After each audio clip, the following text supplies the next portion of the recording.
Good afternoon. On behalf of the Lupus Foundation of Minnesota, I want to thank everyone for joining us today for this webinar, Living with Lupus as a Youth.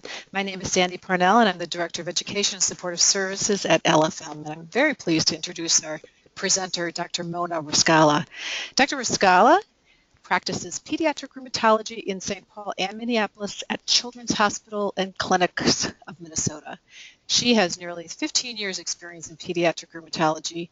She received her medical degree from Michigan State University in 1995 and completed her pediatrics residency, served as chief resident, and received her fellowship training in rheumatology at the University of Michigan.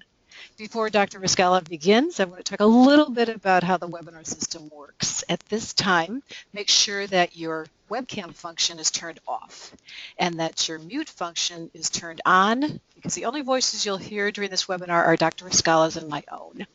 Your audio should be heard through your tablet or computer. We invite questions during the presentations. Type them in the sidebar, and I'll ask Dr. Riskalla to respond during the presentation or after her presentation.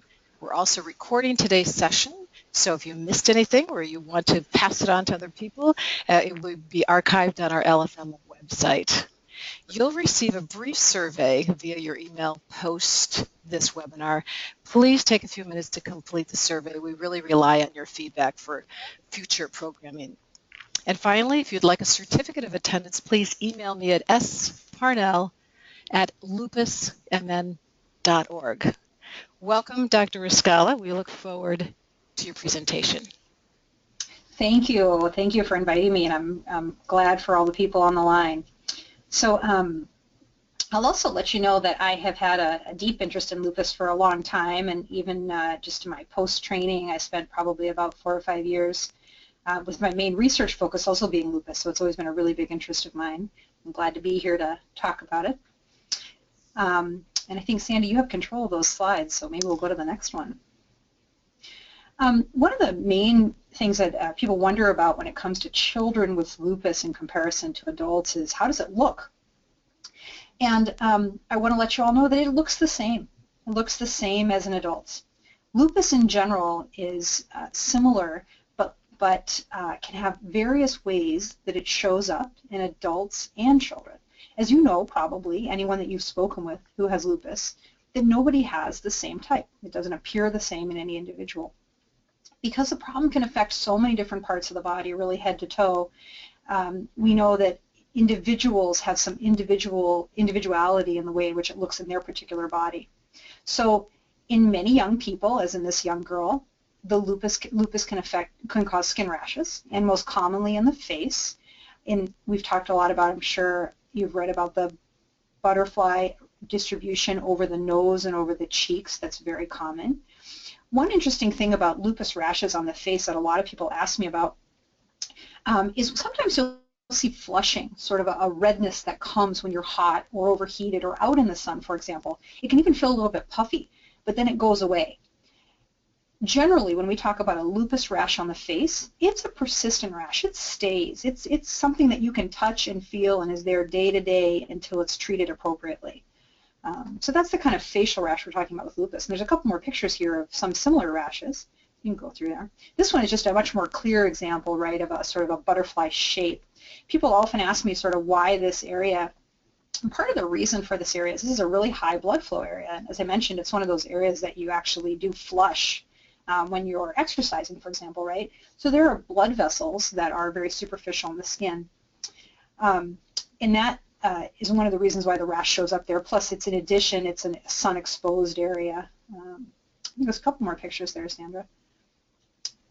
It can also affect the eyebrow or the under the eyebrows very commonly in that location. And I think there might be one more. Okay, so although that's one of the main features of lupus that lupus is known for, you guys all may recognize the third word in systemic lupus erythematosus, that fancy word at the end, but erythema is our word for red. And so that erythema actually reflects the redness of that facial rash. So, and the lupus word comes from the Latin word for wolf. And so if you think about a husky or a wolf where they have a white shading on the bridge of their nose or just on the cheeks. That's where the word lupus comes from. So thinking about that white area as being red is actually the nature of the naming for lupus erythematosus. By adding the word systemic in the front of it, we're acknowledging that it involves multiple systems of the body, so it's within the whole body. You may also know that lupus has two forms, one that just involves the skin only, or one that involves the whole body. And they often are very distinct, again, in individuals. Many people who just have skin-based lupus, that's all they have their entire life. So I just put this picture up here just to illustrate how extensive lupus can be in the entire body. It can affect the head to toe area. In children, it very commonly affects internal organs of the body that aren't actually visible. This leads to something kind of interesting in kids, in that when adults often have lupus, they can often have years of things like arthritis or rashes, things that will go on for a while and be outwardly visible. Many young people actually have very quick onset of internal organ involvement, so it's on the inside of their body more, not outwardly visible. This can be a problem. This is why it's a problem. Sometimes it leads to being diagnosed later. And the longer that lupus goes on in your body before being diagnosed and treated appropriately, the more damage can occur. So we recognize from some studies that are a little bit old but well done in kids that tell us that children will often present to the doctor with much more serious involvement in major organs of their body. And we consider a couple of those organs to be really, really important because they don't rejuvenate well. That's the brain and the kidney. And so we know that children will be more likely to present with involvement of the brain and involvement of the kidney that can cause some permanent damage. But that being said, kids still have very similar presentation to adults with rashes and joint aches, often sores inside the mouth that not often are painful actually. The sores in the mouth caused by lupus are often on the roof of the mouth, and they're often just, they're not tender typically. Sometimes there might be involvement of the muscles that can give you muscle aches or muscle weakness, or even the lining of the heart and the lungs that can give you irritation with breathing or pain in your chest. And those are some of the objective places that we can see lupus affect someone.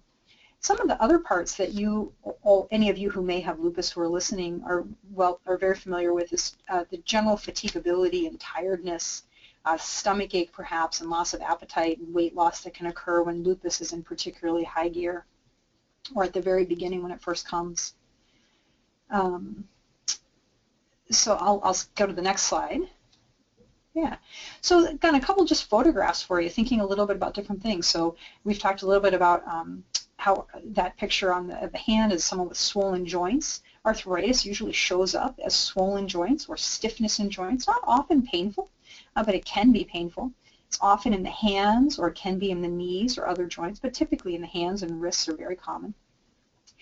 Lupus rashes can have many forms. This particular other picture is someone who has a different type of lupus rash, not the kind that is called the butterfly rash or the malar rash. This is a different rash called the discoid rash. We worry about that one. That one can be scarring.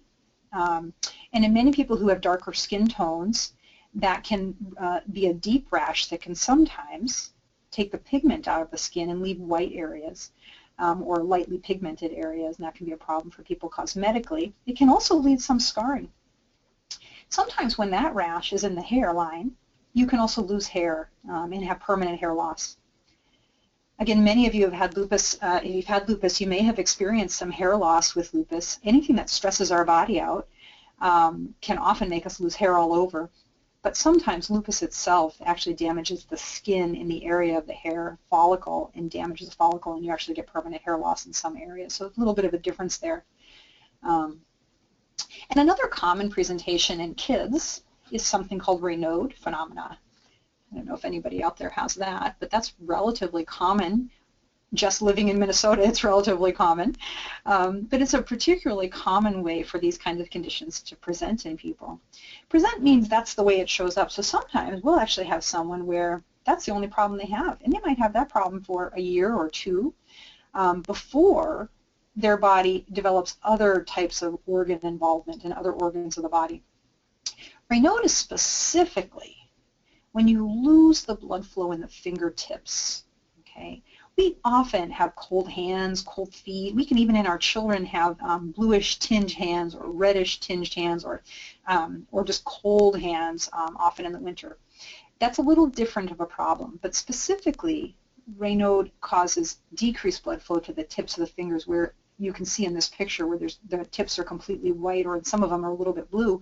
But on the white ones, you could press there and no blood flow would come back in at all. So it would just be completely, almost like it's sort of, people will describe it to me as being, quote, dead to them. And that problem might last for 5 minutes, 20 minutes, but not longer than that. It'll improve.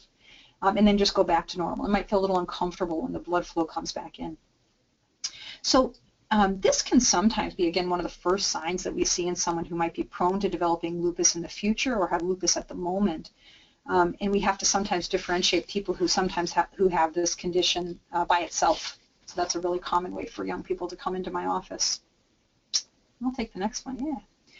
So, so just to kind of summarize for you guys, the way in which it presents or how it looks is actually very, very similar. Lupus in general can affect any part of the body from head to toe, and it has to do with the underlying problem in lupus. Lupus is a condition where immune proteins are literally floating around in the blood in a large number.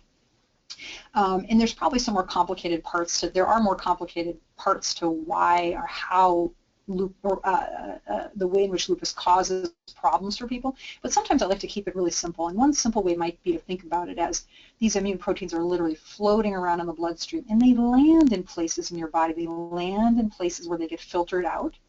Your kidney is an excellent filter. Your skin, where lots of blood flow comes, like on your cheeks, is a really excellent filter. And when they get filtered there, they get kind of stuck. And these immune proteins damage cells, they draw in inflammation, and then they cause damage to the tissue that's actually there. So that's one way in which lupus can occur. Why they sort of land in certain organs for some people versus other organs for other people are probably a little more complicated than I'm laying it out to you guys. But just this idea of why it can kind of distribute throughout the whole body has a lot to do with those immune proteins. So in young people, the other big question that comes up is sort of when does it occur? There is a really strong association with hormones. So between the time of puberty all the way through menopause, we see the highest time of onset for lupus. That means that it's those are the ages at which it is most likely to occur. It can occur in young people before they hit puberty, and it can occur in adults after menopause, but it's just more common in those ages. The other question that comes up is if you were to get lupus, you don't necessarily get rid of it just because you go through menopause. So although it affects the startup of lupus, unfortunately, we don't recognize hormones as affecting it going away. So if we were to stop hormone production, for example, in someone, that wouldn't cure their lupus. So again, that connection with hormones is there, but we don't fully understand it. And interestingly enough, before you've had puberty, lupus occurs equally in boys and girls. But after puberty, it's much more common in girls. And these numbers probably aren't so interesting to you, but I'll just explain what incidence means is the number of new cases that just come up every year. And this is pretty rare. So we see a lot of arthritis in children. In a city like, say, Minneapolis or St. Paul, let's just take 500,000, a population of 500,000 people. There might be 10 to 12 new cases a year. In lupus, we might see a few new ones a year. I think some of this data might not apply. It depends a little bit on what kind of population you're living in, exactly what the ethnic background of that population is. We happen to have a high population in the cities of high risk populations, including Hispanic and Asian cultures. And so we do see a pretty high incidence of lupus in this area in particular. And I probably diagnose at least one to two new children a month with lupus. So that's how common it is around here. And then I'm going to let you go to the next slide. We generally recognize lupus, though, as rare. And that's probably the other most important part about those previous slides. So why does it occur? That's really the million-dollar question. We don't really know. And, I don't say that completely blindly. We have a lot of information about the way in which the immune system is disrupted or dysregulated and how that leads to the development of lupus. We have a lot of information about the genetics of people who have lupus and how they might have slight differences in their genetic markers of the control of their immune system, for example, or genetic markers that have to do with the way their immune system interacts with the world around them that might predispose them to getting lupus. And we actually even have a couple of well-known genetic deficiencies in little proteins in your immune system that are part of the control system that we know puts you at high risk for lupus. But in the end, we don't have a single one cause for lupus. We have definitely clear, though, that people probably are born with some genetic predisposition to dysregulation of that part of their immune system. And then something occurs during their lifetime, whether it occurs as a young age or an older age, something comes together at the same time that activates that problem. And that problem becomes activated, and once activated, it is difficult to turn off. And so I think we sometimes use the word of a two-hit kind of system where you have a predisposition and then something activates it. What could activate it? We think it could be lots of things. You've all probably heard about sunlight and the effect on that of lupus.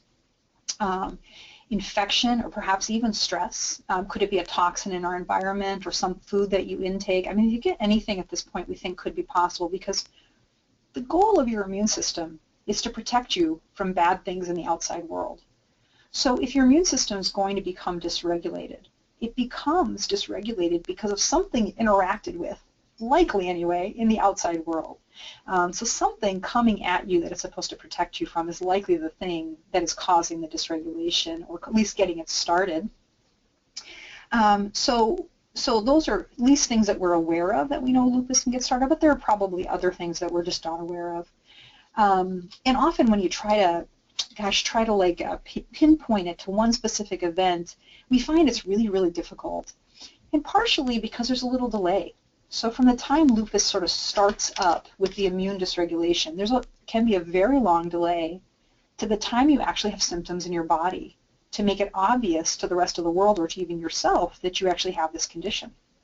We know, in fact, sometimes there can be a lag of 10 years from the time your immune system starts generating these abnormal lupus proteins that float around in your blood to the time they actually cause damage or give you a symptom that tells you you have lupus.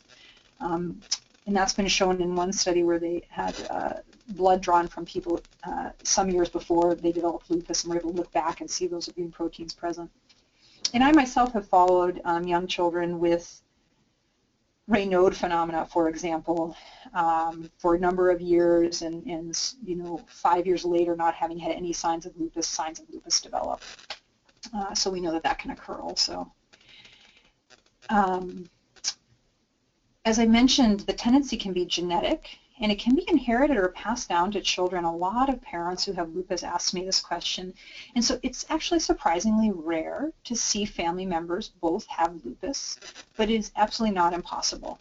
But we do not recommend screening your children for lupus if you have lupus, unless you have a very strong family history or a known genetic problem associated with lupus. We generally don't screen children.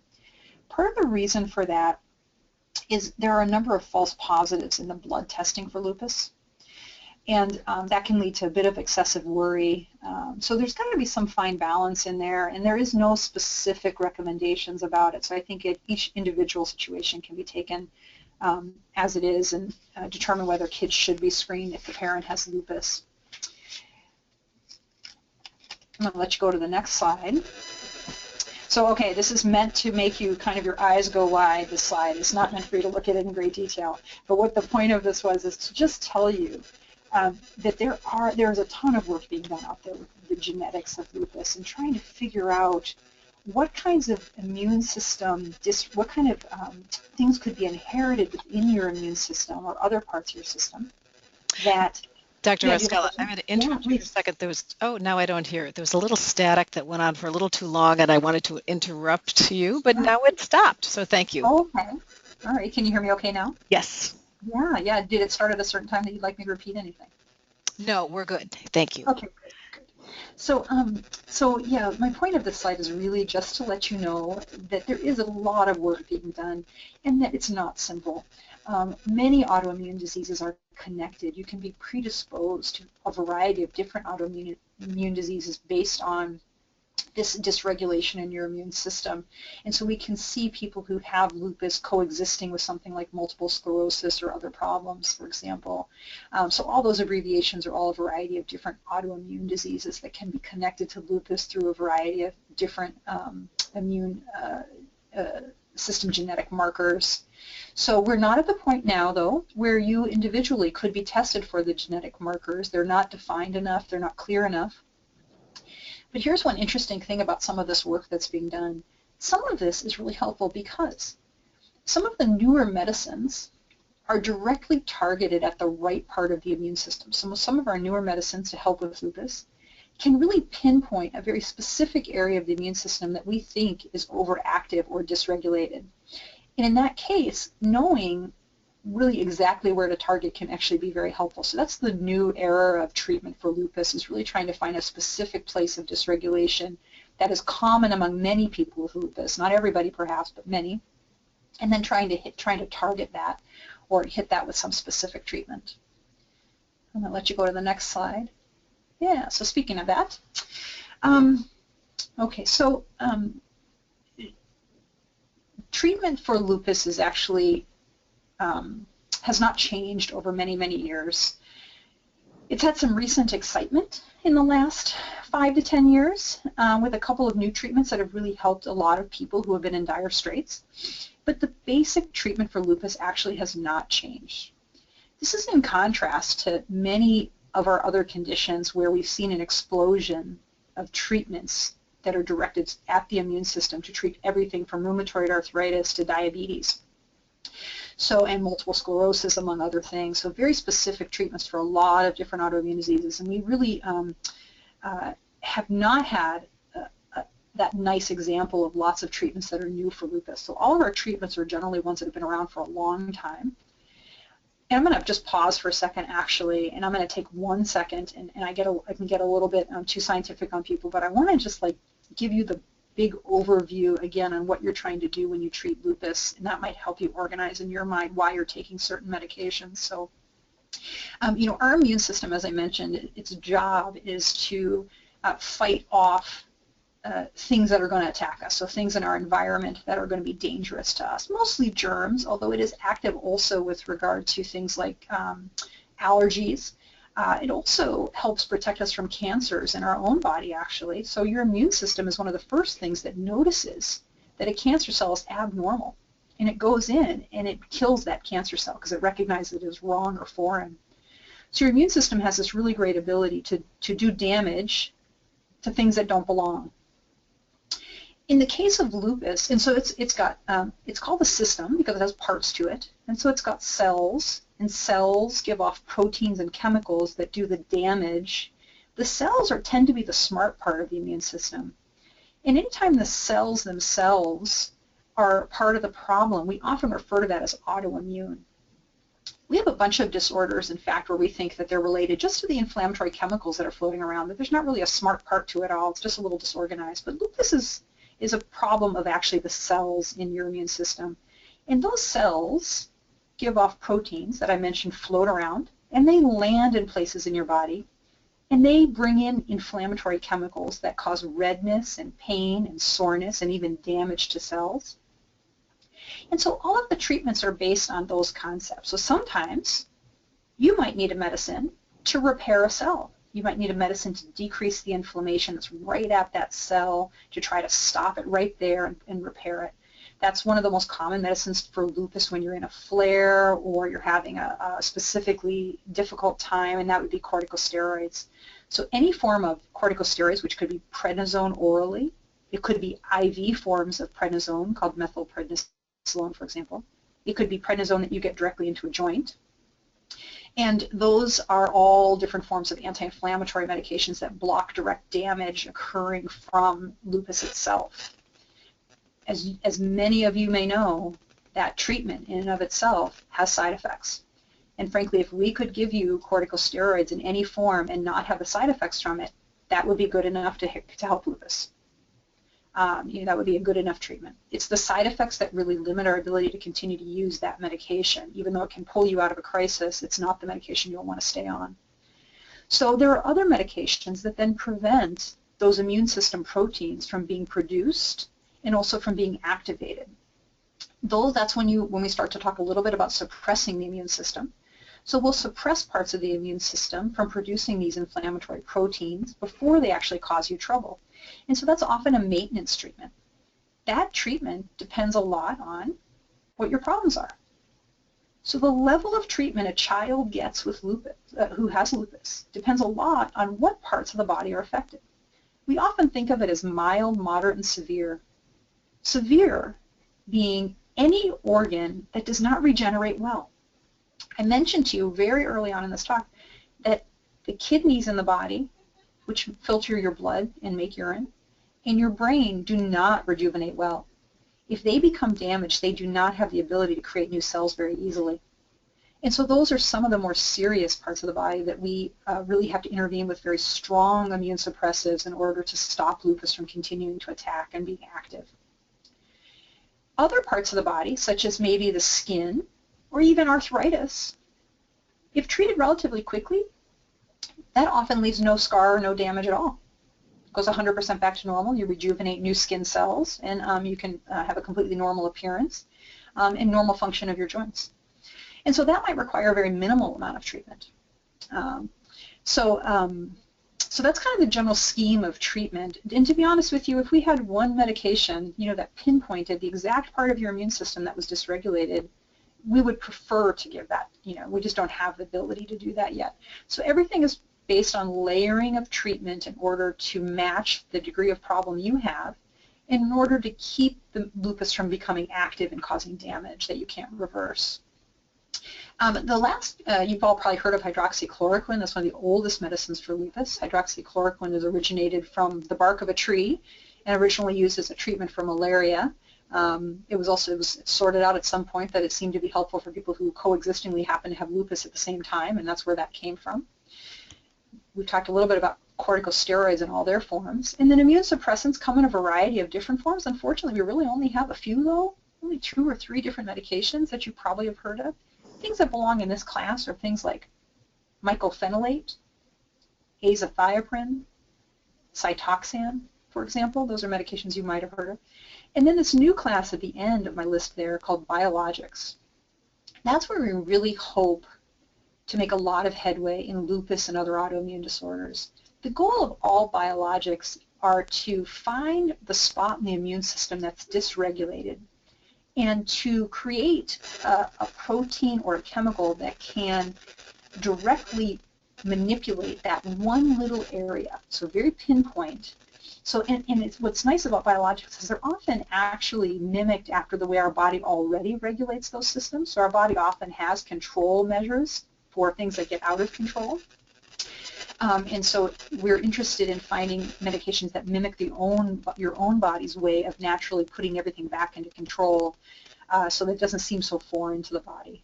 So a lot of the biologic medicines are created to directly get to one portion of the body that we think is the culprit. And the tricky part with lupus is there's a couple problems with that. One is it seems to be one of those unusual diseases where there isn't just one area that's dysregulated. That it's probably multiple different places in the immune system that become dysregulated, and it all looks the same at the end. And so it's been very hard to find that one spot. That's one of the biggest concerns with it. I'm going to let you go to the next slide, Sandy.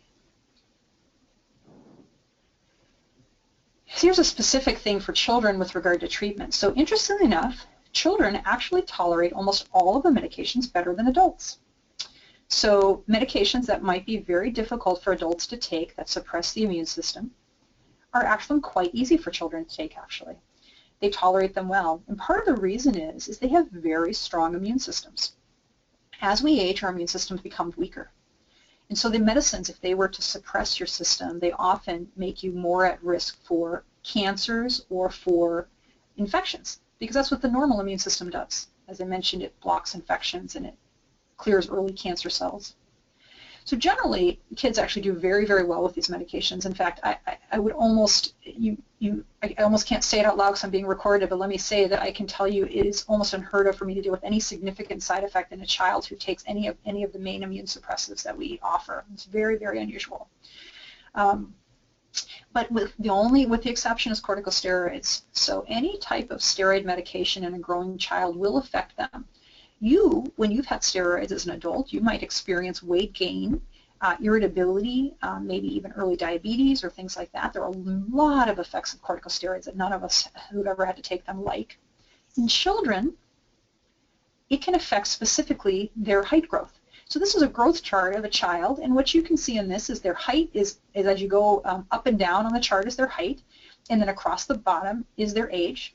And what a person is supposed to do from a young age is just follow along a line that is genetically predetermined for them to be. So in the upper graph is a height, and you can see 3 dots where they're just plugging along on that big, thick blue line, going along, and then all of a sudden they get to around age 10 and a half, and they get diagnosed with lupus. And on corticosteroids for the following year and a half, their height flattens. They don't get any height growth at all. And in addition, the graph below, you can see that's their weight, and the weight jumps up really high. So between gaining weight and not growing taller, you can just imagine how frustrating that is for a young person who has to take corticosteroids for their lupus. Fortunately, even in just the years that I've practiced, our ability to shrink down the total time someone is on steroids has been phenomenal. So from the time I started, it was a guarantee that you'd be on steroids for a year and a half when you were first diagnosed. We've been able to shrink that with really careful treatments and follow up to probably 6 months with a first round of treatment, depending on the problems involved. And so we're getting less and less steroid effect because we're being a little smarter about the use of some of the other immune suppressives and knowing how well they're tolerated. So this is a great concern. So if you use it for less, though, a lot of kids will regain that height growth. They'll catch back up. And so ultimately it doesn't affect them long term. They'll catch that back up. But that wasn't always the case. So I think smart use of steroids is the way to go. Nobody loves them. I'll let you go to the next slide, Sandy. Yeah, and then another side effect of steroids, unfortunately, are stretch marks in children. This is the one side effect of steroids besides affecting their height that can be permanent. Most other side effects from steroids, such as round face or weight gain overall, or irritability, or even acne, which is very common in young people who have to take a lot of corticosteroids, those will all improve. Stretch marks don't. And even though stretch marks are very superficial and cosmetic, I tend to be very conscientious about that when treating someone, and really try to think of the balance of what we're trying to do with regard to the treatment. I want them to be able to feel comfortable coming back at this condition and coming back for treatment. The worst case scenario that we see in children, unfortunately, and sometimes parents, is that some kids will just get so overwhelmed by this diagnosis and just bury their head in the sand. And be overwhelmed, for instance, by the side effects of corticosteroids in the beginning, and sometimes not return for treatment. And then a lot of times we'll see them come back when more severe involvement occurs. So we try really conscientiously to make sure we can minimize the visible, annoying side effects of treatment as much as we can, so that we can encourage people to always be paying attention to their lupus and coming back for treatments. Okay, Sandy? All right, so I know based on the title of the talk, a lot of people were kind of probably coming into this thinking of themselves, like living well with lupus. What does that mean, living well with lupus as a youth? And a lot of times that implies things that are not medicine-based or not like sort of what the doctor can provide. What other things can I do in order to live healthy or live well with lupus? And I would love to tell you there is some specific natural supplement or something out there that we know works. You can tell from the different slides I showed you that lupus is exceedingly complicated. We can hardly ourselves figure out which part of the immune system is the best part to block or to turn around. It is almost impossible for us to advise you on a particular supplement or a particular natural product, for example, that might be able to turn the system to a better place. A lot of people have been interested in vitamin D, and that's come up, and so I'm just taking a look at all of the different vitamin D studies that have been done with lupus in the last few years. We know that vitamin D helps to absorb calcium and build bones, but it does also regulate inflammation. It's actually structured. It's actually like a steroid. In fact, vitamin D is. It's not the same kind of steroid that makes you gain weight, like prednisone, but it is a steroid in the sense of the type of role it performs in the body. It's almost more like a hormone steroid than it is more of a typical chemical vitamin. Many other vitamins that we take are just chemicals or minerals. This is more like a steroid hormone. And so people have talked a lot about, vitamin D deficiency being associated with the onset or active disease. We also know that maybe it interacts with, or that it has some role in heart disease markers in children. So some studies have been done that show that when your vitamin D is low, you have increased markers that predict future heart disease in children. So this one study I thought was probably the best one that I saw that kind of looked at vitamin D. It was the best, the best one in the way it was organized. And it was a 24-month study that looked forward. Prospective is forward, not backward. Those are always the better studies when they look forward because they're planned well. It looked at how effective and safe 2 different ways of taking vitamin D could be in women who were before menopause and they had lupus. And unfortunately, it did not show a difference in the outcome at all. There was no change in the number of flares or other other issues with regard to lupus during that time. So it was not a positive study for it. So there's no doubt that it does help absorb calcium and other important things. So we still recommend a good level of vitamin D in your bloodstream. I'll let you go to the next one. All right, so this is sort of what you came for, and you're going to say, wow, I already knew this, right? Because healthy living is what it is. It is not fancy. It is not rocket science. It is the boring old stuff that we all do every day and that we know we need to do. All of us need to limit our sun exposure. On average, an individual is more at risk for skin cancer than they are for the development of lupus. But if you already have lupus or predisposed to lupus, sun activates lupus cells that are dormant or quiet in your skin. They go into your bloodstream and flare lupus. A lot of people get that a little mixed up. A lot of people think that the sun just causes increased skin rashes, and that's not true. It actually causes activation of lupus in the bloodstream.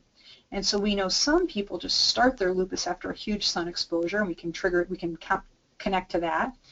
Other people just do get a skin rash in sun exposure, but we knew overall sun exposure can be a concern. And by the way, there have been a couple of studies that talk about UV light coming from just lights like in an office setting that can be of concern for people who have lupus, so you can keep that in mind also. Drink more water. Drink more water. Dehydration is one of the biggest culprits when it comes to stressor in your body. Believe it or not, if you're chronically dehydrated, you give off more stress hormone. So it's one of the things that your body does not like, and so you'll give off more natural stress hormones. And those stress hormones, whether they're given, it doesn't matter what they're due to. It doesn't matter why a stress hormone is given off in your body. If it's given off because you're stressed emotionally, physically, because you're constantly, if you're homeless and in the cold, it doesn't matter. Your body doesn't know the difference. All it knows is stress, and it gives off cortisol. Cortisol sensitizes your immune system cells because it wants them to be prepped and ready, actually. It's part of our stress system. It wants you to be ready to fight things. That sensitization may be one of the reasons that you were more likely to trigger the onset of lupus or trigger a flare if you already have lupus. Sleep deprivation is a huge stressor for our body. It's probably one of the key things that I'm interested in also. I think it makes a huge difference in your overall health. Exercise is another way to desensitize desensitize your stress system. And in addition, some of these maneuvers are going to keep you healthy for those times when you have to go on corticosteroids, right? Because until we get a steroid-free treatment plan for people, exercise and keeping yourself healthy is going to help you tolerate those better. We talked about vitamin D levels, really close checkups. I think no matter what your choices are for treatment, however you would like to treat your children, yourself with lupus, no matter what your plans are, regular checkups will keep you healthy. There are things that I mentioned to you that can be internal, that can be occurring, and you may not know it. You may not feel a pain or a symptom, but internal damage can occur. And so just talk with your doctor if you'd like to do non-traditional treatments or anything that's different from what's recommended. any doctor would still love to see you regularly, love to make sure that you stay healthy and talk you through all the different options as they come along. In general, I'm a fan of taking your medicines. I think they actually work. I believe truly that I have seen kids over so many years, and I can absolutely tell you when taking medicines and not taking medicines and how it looks and the difference in the way their blood tests look and how they look. They work. If they work for you, take them, and you'll be healthier. And lastly, positively. Think positively. There's good things to come. I think a lot of exciting good things are going to come in the near future with regard to treatment for lupus. I think we're just on the edge of it all. So, and I think I might be at the end of my slides, Sandy. Excellent. We have some questions. All right. Please. One participant asks, would you recommend growth hormones for children with stunted growth due to prednisone? We have done that, and it definitely is something that should be looked at. It depends a little bit on the specifics of the actual stage of growth that you're in, how much growth potential is left. That's the main issue, and whether you're still on steroids at the moment. So I absolutely do think that it could be beneficial if you're evaluated appropriately by an endocrinologist and they think that you're at the right stage to be able to gain some height from it. Another question. And I don't think it'll do any harm to the lupus. That's been another concern. Growth hormone is an interesting thing, and some people do worry that it can accentuate autoimmunity in some way. But I think we're pretty comfortable with the use of growth hormone for that. Okay, thank you. Another question. Will somebody outgrow this? Will it go away when one moves into adulthood? Most forms of lupus, unfortunately, you do not outgrow them. And unlike some childhood autoimmunity, for instance, juvenile idiopathic, formerly juvenile rheumatoid arthritis, that you actually can seem to go away as childhood goes on. We know that most people, unfortunately, the earlier they get lupus, the more likely, in fact, it is to stay with you lifelong. So, when we have the rare 6-year-old or 7-year-old who develops lupus, we really recognize that they're probably going to have this condition their whole life and likely develop other forms of autoimmunity. So unfortunately, that's not where the good news is today. If you start with lupus as a young person, I have, with a full diagnosis of lupus, I have never seen anyone go into complete remission, with the exception of there is an occasional person that has a little blip up of something that looks exactly like lupus. We sometimes call it drug-induced lupus or infection-induced lupus. It looks very specific. It comes on real quick, and then all the blood tests disappear very quickly. Within 6 to 8 weeks, sometimes 6 months, they'll be gone. That's the occasional rare time where someone could have lupus and it can go away, but you usually know that within the first year of diagnosis that you have that type. So most of the time, unfortunately, you're stuck with it. Okay, thank you. And another question, as one gets older and maybe thinking about as a female, trying to get pregnant, what's the impact on that pregnancy? And basically, bottom line question, can people have children? I generally believe that everybody who's diagnosed with lupus, if you take care of yourself well, such that you don't get permanent damage to your important organs, okay? So barring any permanent damage to your body and your body's healthy, you should be able to have children and actually do everything you want to do. There probably are limits only with regard to the type of jobs you have. You don't want a job that involves excessive sun exposure, for example. And you are tied to needing medications and treatments, and so you are barred from certain things like military service often. But I expect most people to live a completely normal life, often just having to take medications to keep the immune system in control. That being said, pregnancy is a very specific concern for people with lupus, and it has to do with very specific immune proteins you have in your blood. So there's a certain set of them, they're called phospholipid antibodies, and those phospholipid antibodies are just another type of immune protein. Not everybody with lupus has them. Some people do, some people don't. And those proteins can sometimes be associated with a difficulty in getting pregnant, and sometimes you can have spontaneous abortions and things like that to make it difficult. It turns out there's some new understanding of the way in which that might be occurring. And so if that were to happen to your child or you, there are treatments that can be taken during pregnancy to prevent that from occurring so that the baby can implant and stay with you in the early phase, in the early trimester. The other big pregnancy concern has to do with something called neonatal lupus. So there are some immune proteins that can float from mom to baby, can be passed down to baby. And when the baby's in the womb, these immune proteins can cause some damage to the baby's heart. And that can cause some trouble there. Unfortunately, that's another condition that we don't have a good treatment for, but we do monitor closely, and the babies will eventually do well, but many often, unfortunately, need pacemakers to solve that problem. So anybody with lupus really does deserve very close follow-up when they want to get pregnant. We hope that all those pregnancies will be planned carefully. Many medications for lupus actually can be taken during pregnancy also, we believe safely. So, so I think being as healthy as you can going into that, close monitoring. I've many people with lupus have babies successfully with no problems. So Terrific. Well, I think that's the end of our webinar today. Dr. Riskalla, thank you so much for this presentation. We're very grateful for your expertise in the area and the information that you provided us. And I think, as you suggest, we've progressed quite significantly in terms of diagnosing and treating lupus with youth. And we look forward to the future in terms of what current research brings us. So thank you very much. And thank you to everybody who joined us today for the webinar. Thank you. Thank you for having me. I'm really happy to be here. Great. Thank you, everybody. Bye-bye. Bye-bye.